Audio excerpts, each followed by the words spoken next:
Welcome back to FaithTalesT, where we strip away the noise and dive deep into the real stories that shape our lives.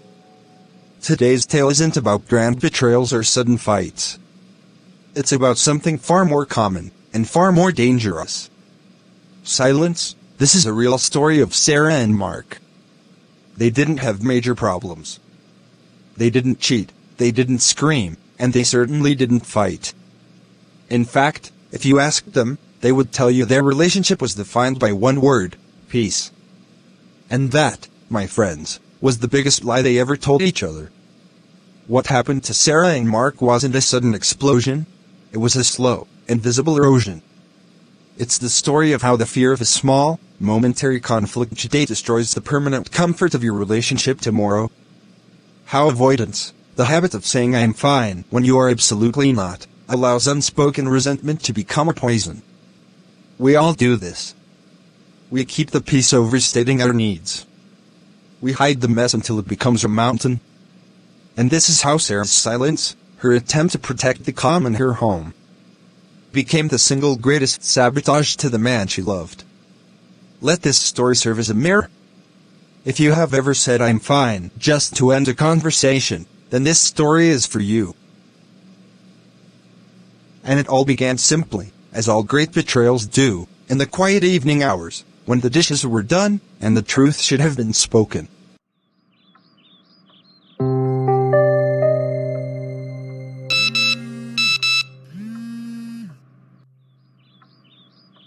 Hi honey. I didn't hear you walk in. How are you? Fine. Just tired. Long day. Yeah, tell me about it. My client meeting ran 2 hours over. I'm wiped. Mark honestly thought she was fine.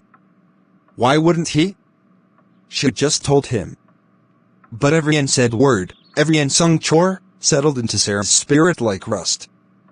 The empty cup Mark had left on the table earlier was not just a cup. It was a symbol of his oblivion, and her surrender.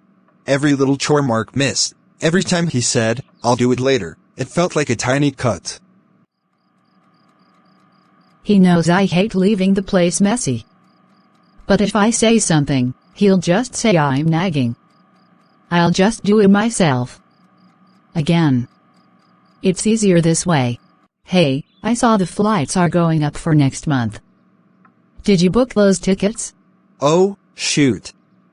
I got slammed at work. I meant to do it today. I'll do it tomorrow, promise. Tomorrow would become next week. Next week would become never. And Sarah would simply do it herself, and hate him a little more for it. 3 weeks later, the flights were booked, by Sarah. Mark didn't even notice. The resentment wasn't just in Sarah anymore. It was now a barrier between them. She was punishing him, not by fighting, but by withdrawing joy. Honey, thanks for dinner. That pasta was really good. It's the pasta you asked for. I tried a new recipe. So, I heard back from Kevin. They're launching the new project next month. We should go out and celebrate Friday. I want to take you to that Italian place you like. I don't know. I'm pretty exhausted. The new recipe took ages.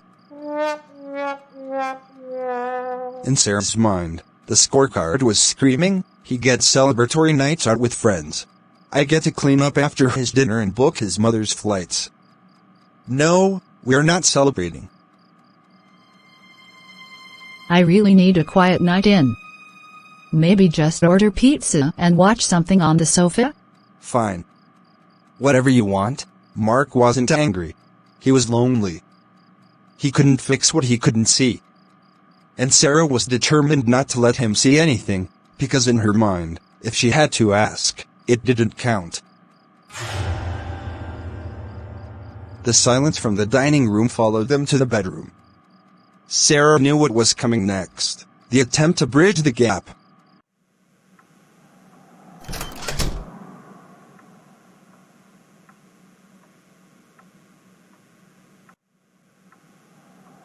Can we talk about what's going on? You've been distant all week. Nothing's going on, Mark.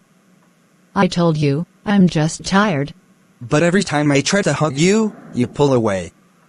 You won't even look at me. It feels like you're mad about something, but you won't tell me what. I can't fix it if I don't know. If I tell him about the cup, he'll say I'm dramatic. If I tell him about the flights, he'll say he was busy. It's easier to just let it go. Peace at any cost.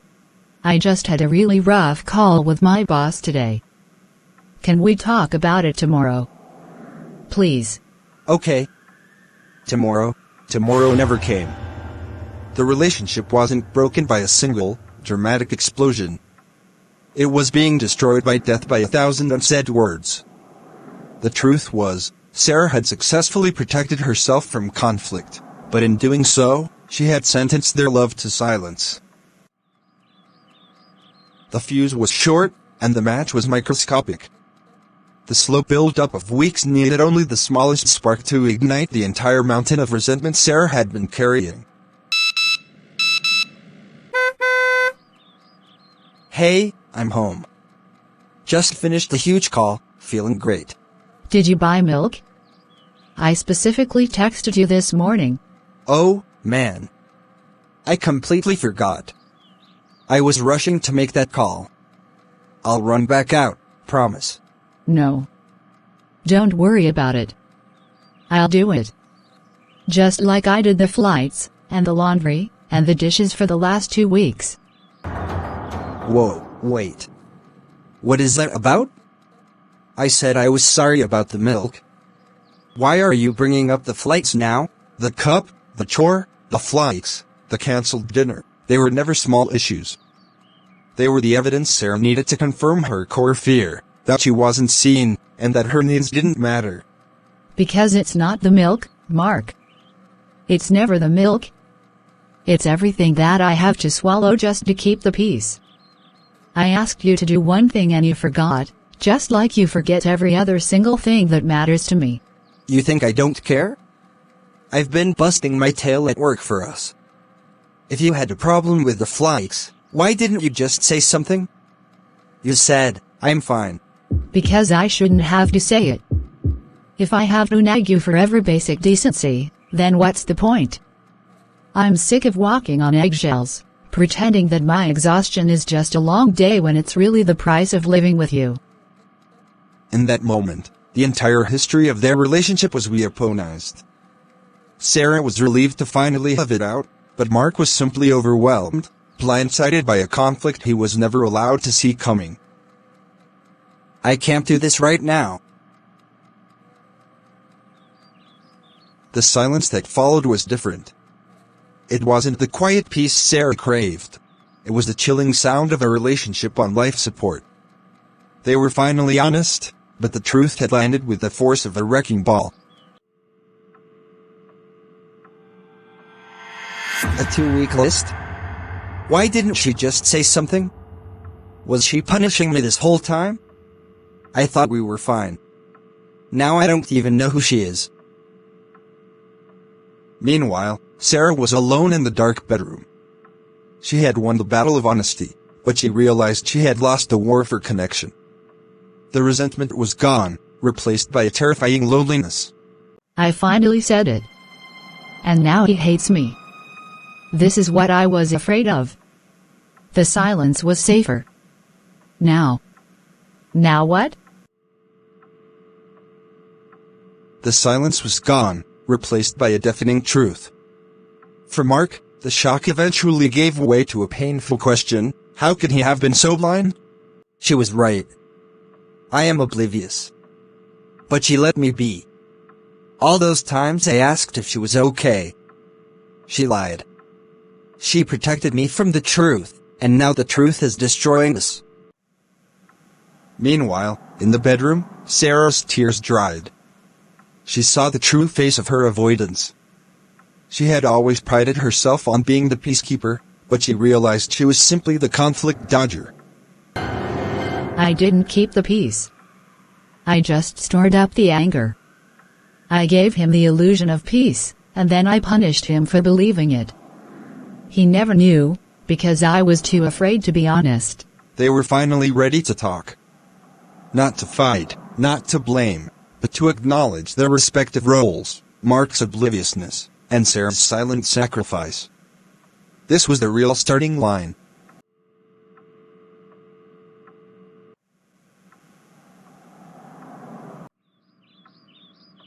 I'm sorry, Sarah.